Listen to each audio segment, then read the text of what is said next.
Je me souviens qu'il y a des années, Dieu nous a demandé de tourner des sketchs de manière dramatique. Il nous a dit qu'il avait besoin que nous rendions son nom célèbre. Et quand nous avions commencé à tourner des sketchs, nous les publiions en ligne. Et une seule vue, cette vue pouvait être soit mon mari, soit moi. 2 vues, peut-être un ami qui avait réussi à regarder. Et 2 semaines plus tard, tu voyais une dizaine de vues. Et ces vues, c'était souvent des amis que tu avais appelés, que tu avais supplié de regarder. Regarde cette vidéo, regarde ce que nous faisons, regarde. Et ensuite, tu entendais des critiques du genre: toi et ta femme, vous n'avez pas de travail. Allez trouver un vrai boulot. Même des personnes que tu pensais te soutenir.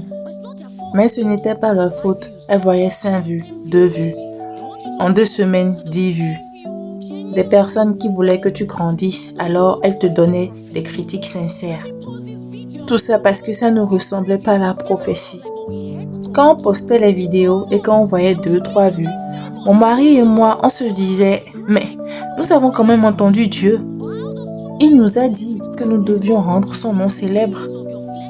On se disait: mais Dieu, tu nous as dit que nous allions être grands. Mais alors, quel est le rapport entre 2 vues et la grandeur? Ce sont les jours de la chair, quand il te dit de quitter ton travail et de lancer cette entreprise. Mais que la promesse ne ressemble pas encore à la prophétie.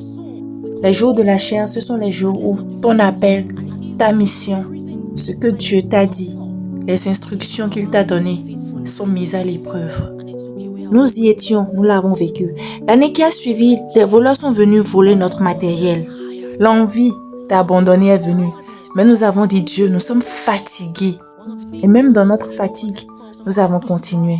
Un jour, mon mari a dit: notre ami tel, appelons-le. Utilisons son studio pour tourner. Nous avons tourné, nous avons publié la vidéo. Moins de 5 jours. Je reçois un appel, quelqu'un d'Afrique du Sud qui dit: votre vidéo est partout, elle est devenue virale. C'était la vidéo Dieu m'a dit de t'épouser. Elle est devenue virale. Mais la question est: et si nous avions abandonné? Parce que tu dis: Dieu m'a dit de faire ceci, Dieu m'a dit que je serai grand. Et tu penses que le processus sera facile? Bien souvent, on a envie d'abandonner, de lâcher la mission. Parce qu'aujourd'hui, la prophétie ne ressemble pas encore à la promesse. Aujourd'hui, tout le monde parle d'Erwin Luz. Nos vidéos sont partout. Mais la vraie question est: et si nous avions abandonné? Personne ne connaît son moment de gloire. Si vous abandonnez, vous resterez bloqué.